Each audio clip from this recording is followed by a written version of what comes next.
I wanted to say something about how descent and ascent are intimately linked in the Divine Comedy, partly because it's a theme from many wisdom traditions.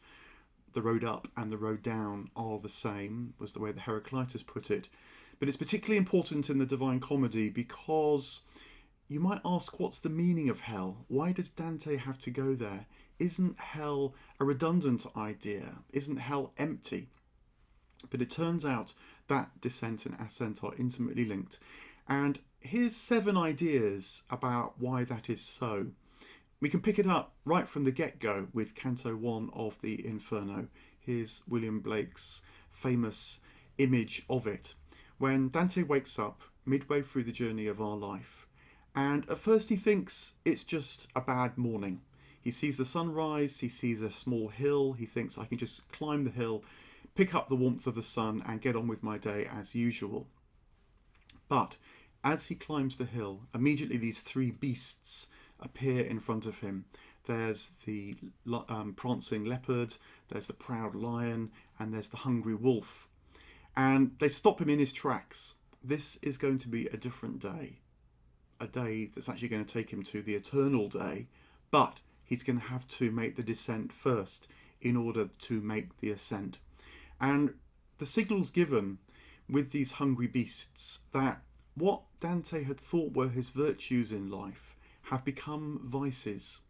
Commentators explore what these beasts might represent in Dante's psyche, but certainly when he's climbing Mount Purgatory and engaged fully in the work of transforming his vices into virtues, we get a sense of what that's about. So here are 7 images from scenes up Mount Purgatory, and they're looking at the 7 vices that they encounter. So there's one on the top left there is pride. You can see individuals bowed down, weighed down by these huge rocks on their back, which is their pride. And you might ask, why doesn't the pride just get taken away? Doesn't purgation mean just getting rid of what you don't like or don't want? But Dante's always pushing us to understand more. And you get a sense of that in the word pride itself, which can mean splendid isolation, thinking that you rule the cosmos, you don't need anyone else.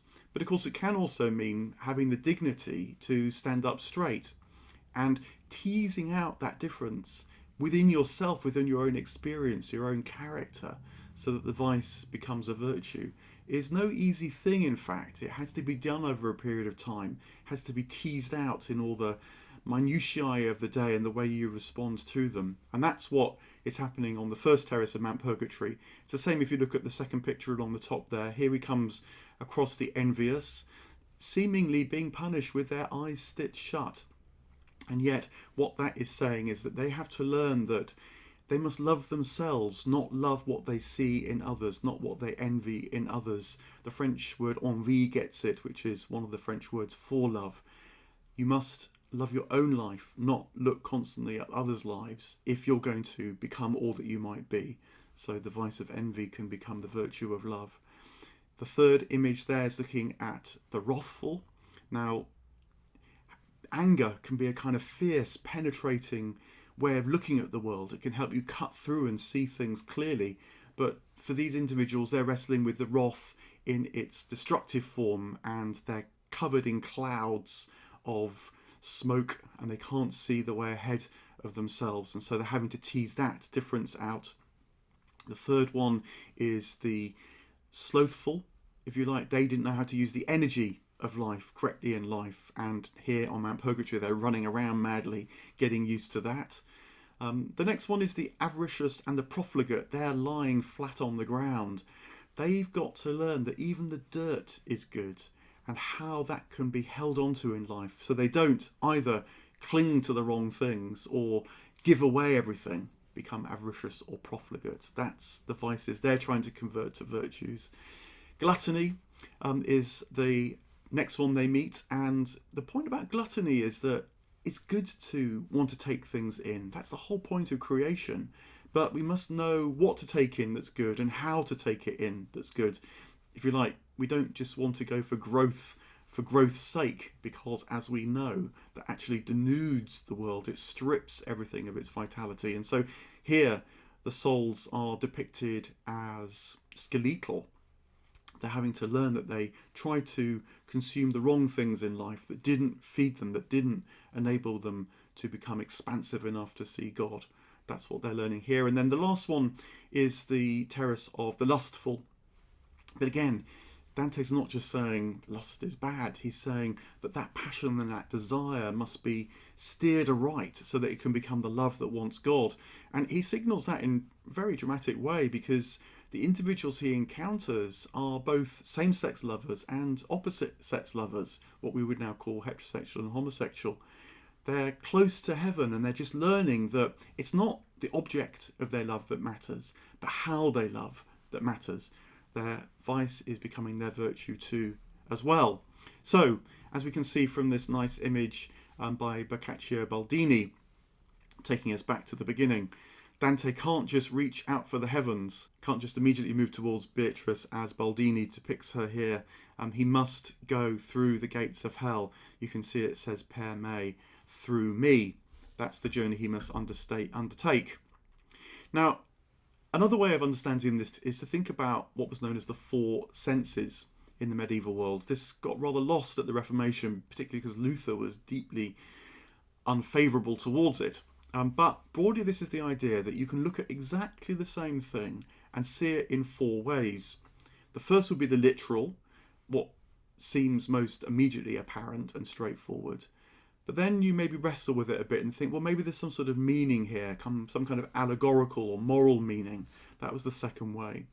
The third way, though, isn't really happy with that. Thinks that, okay, it's already been, well been told what to do, or thinking you've got more of it out of than just the literal sense, but you want to change. You've got to wrestle with something.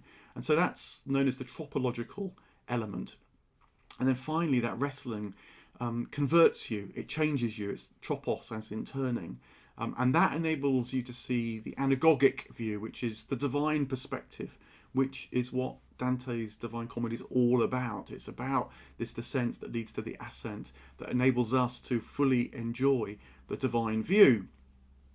So let's just look at one particular scene here shown in another image of William Blake, and it's quite low down in the Inferno, where they come across the figure of Bertrand de Born, and he is shown with his head decapitated, holding it out in front of him as if it's a lantern.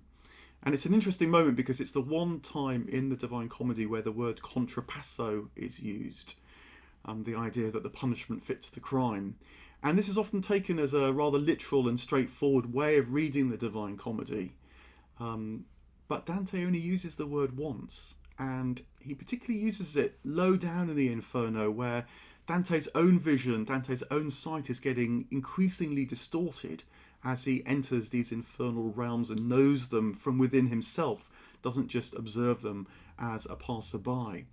And you get something of that, I think, in this image of Bertrand, because literally you can see the image as he only saw the world through his own eyes.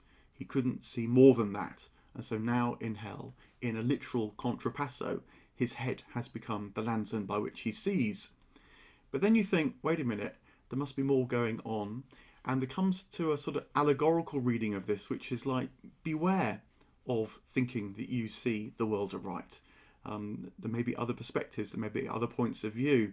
And if you only stick to what you take to be the case, then you might be, as it were, cutting off your own head. But that feels a bit finger wagging. Okay, so how do I change? So you look at the image again and you move to the tropological meaning, which is really the discomfort of this image. This is a pretty unpleasant sight amongst many unpleasant sights in the Inferno. Why does Dante have to see this? Why does Dante have to be there? And I think it's revealed in a remark that Dante makes, because he turns to us readers at this point and says, look, you're not going to believe I've seen this. You're not going to believe I've been here. But, he says, on my conscience, I have, and I report to you what I've seen. And so he's passing us this image at that moment and saying, you make some sense of it. You try and understand what it might mean. Because if in that wrestling becomes the chance for our conversion too.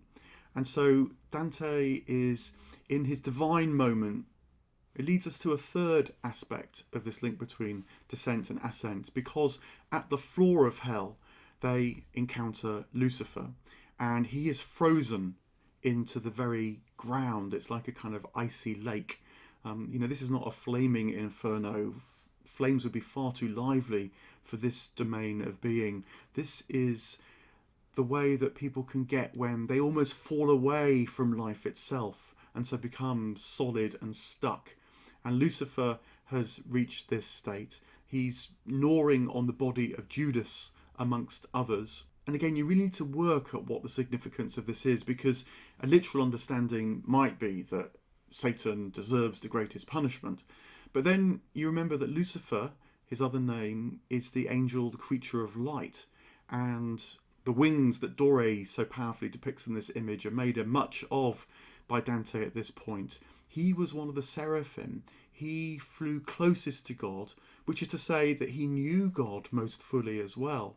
And so this seems to be another way in which descent and ascent are linked, that the further you rise, the more risky it gets. And this matters because we're called to rise to the summit. We're called to be with God. So we must gain the felt sense that that brings in more and more freedom, which can more and more powerfully be misused. We must learn to navigate the depths in order to navigate the heights. I think this is emphasised not just because Lucifer was close to God, but because Judas is there too.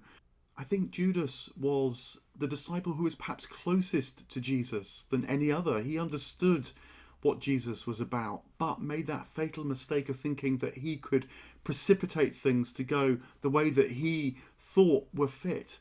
But of course they weren't. It led to what became a betrayal.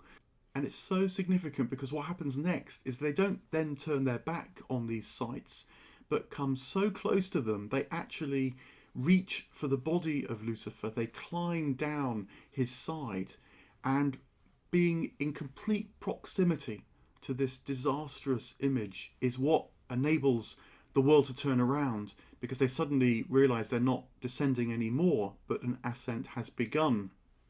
It's the light of their understanding, the fact that they've been able to see these things with their own eyes, is what enables that turnaround. And I think that is what makes sense of the Inferno. That hell is what Dante must see, not so much because of who's there. I think that if you or I went to hell, we would see different people because we put people in hell. I think Dante is saying, by our limited understanding, and by seeing them there, we're able to understand something of ourselves and how we too can get trapped in these infernal states of mind. Now, there's another way in which descent and ascent must be linked in this way, because we human beings are invited to desire it all. We are invited to know and understand divine reality. As it said in the Islamic tradition, human beings can understand all 99 names of God. That's the compass of our view. And what that means hits Dante full on when he gets now to the top of Mount Purgatory. Here is the wonderful image that William Blake paints of his vision of Beatrice. It's a spectacular carnival. All these different elements have all sorts of meaning. You can see there the griffin with the eagle's head and the lion's body with its wings reaching right into the heavens. It's a dual aspect creature that brings together the two aspects of reality, heaven and earth. And Beatrice is Christ to Dante in this point, an incarnation of the divine in human form as well. But just when you think Dante's going to take off and it's going to be plain sailing from here into the heavens right at the end of the Purgatory, Beatrice turns on him. And here's John Flack's image of what happens next. And Beatrice berates Dante and says, "You fool, you fell in love with me, and then when I died, which she did at the young age of 24, you were lost. You were stuck in the idea that life is about loving more and more things, accumulating more and more stuff, turning from one image of beauty to the next, and not realizing that this ascent is actually following the line of beauty that can lead you to the all that in your heart of hearts you desire." the problem with erotic love is that it becomes attached to small things, little things, and we have to work really hard to release it so that it can long for more and more. And that struggle is enacted here with Beatrice and Dante at the top of Mount Purgatory in the Garden of Eden. It's tough, but it works, and they take off and they rise through many of the heavens, and right at the top, before they enter the Imperium, which is the realm where God's presence is known unmediated, unalloyed. It's outside of created space and time. Beatrice invites Dante to look down, as you can see him doing here in Botticelli's lovely drawing. And what's so shocking about this moment as they look down is that Beatrice describes all they can see down through the heavens, down Mount Purgatory, onto the earth, into the Inferno. All that Dante has gone to such great lengths to describe, let alone live. She describes it as a digression. She describes it as a sort of error that was kind of unnecessary. And what she's getting at here is what's known in the Christian tradition as the felix culpa, the happy fault. It's the idea that from the divine point of view, all mistakes, all failings, all dissent is actually the way to God. The Buddhists talk about the obstacles being the way. The cross in the Christian tradition becomes a way of life because it's about receiving but then giving up in order to receive more, and then that more is given up in order to receive even more than that. And Beatrice has already corrected the narrow understanding of the cross in the Christian tradition.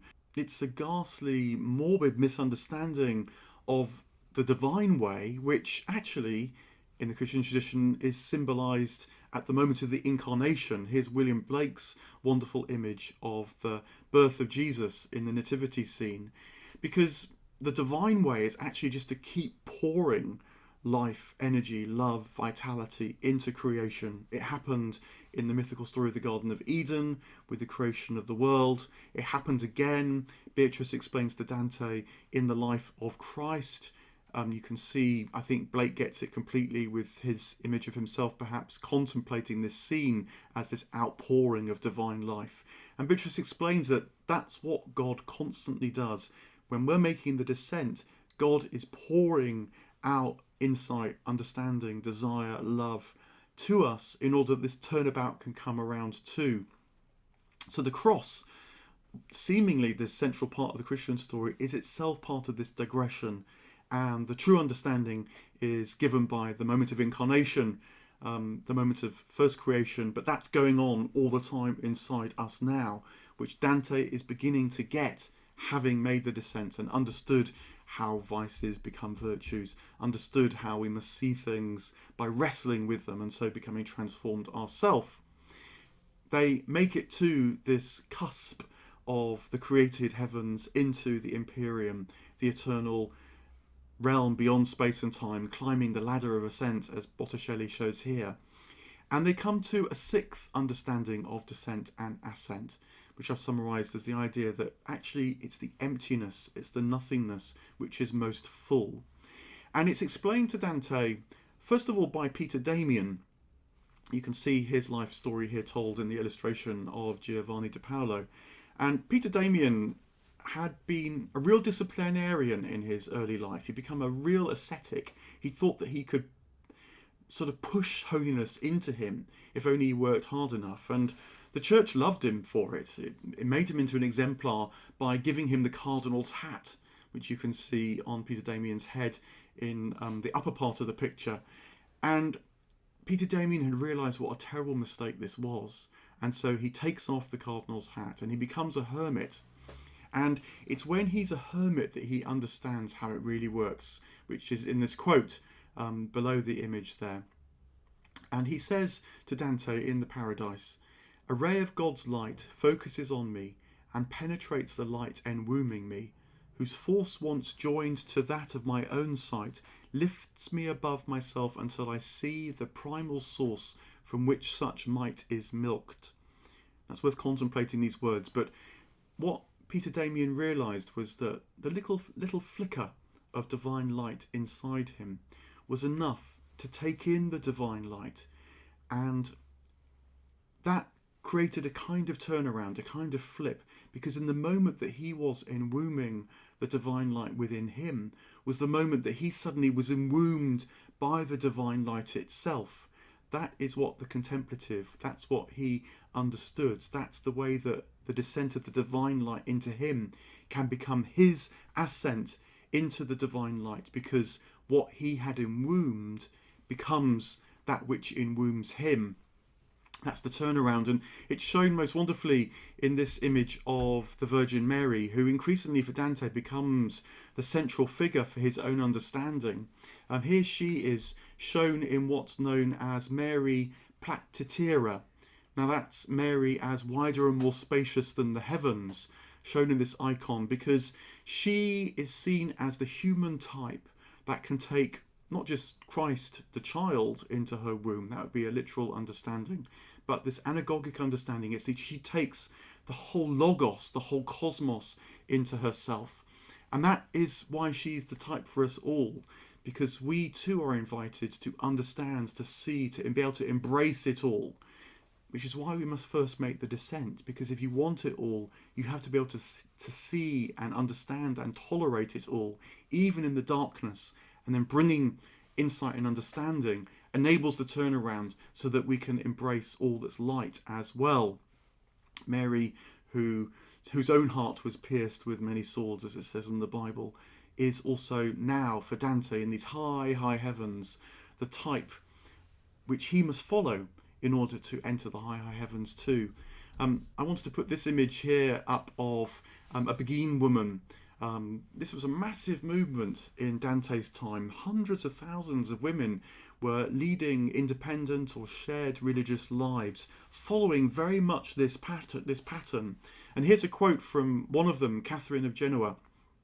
And she says this, she says, "God is my being, my me." She understands this Mary as wider and more spacious than the heavens. God is my being, my me. And she continues, "I will have nothing to do with a love that would be for God or in God. I cannot bear the word for or the word in, because they denote something that may be in between God and me." You know, these are the words which you often hear in churches, that God is for us, or we're for God, or God is in us, or we're in God. Catherine is pushing it that extra bit and saying even the word for and in undermines the truth, which is that God is my being, my me. This is the unity which the descent and ascent pattern reveals to us. It would be called non-dualism perhaps now, but has been known in these mystical traditions within Christianity as well. And so just a seventh point to sum this up. Hell, the hellish states, is for we humans to see heaven via purgatory. Not purgatory as in purging to strip away and take off and to get rid of what seems unacceptable or what you don't like, but this purgation where our vices become our virtues. And it's seen here in Blake's wonderful image of the Divine Trinity, where the suffering and the darkness is held within this divine sight, within this divine embrace, and the spirit isn't quelled by it. The spirit of light and levity and flight and life and outpouring can embrace and tolerate it all. Which leads us to the final image here given by John Flack, which is that Dante sees God not as if from a distance, not as if God is for him even, but he sees himself, knows himself to be part of the divine light and life. And that is why he can say at the end of the Divine Comedy that he knew that he was spinning with the love that moves the sun and the other stars. So I hope that gives some sense of how descent and ascent are linked, which Dante and others within these great wisdom traditions knew to be the truth of our life, and the way in which descent and ascent are so intimately linked.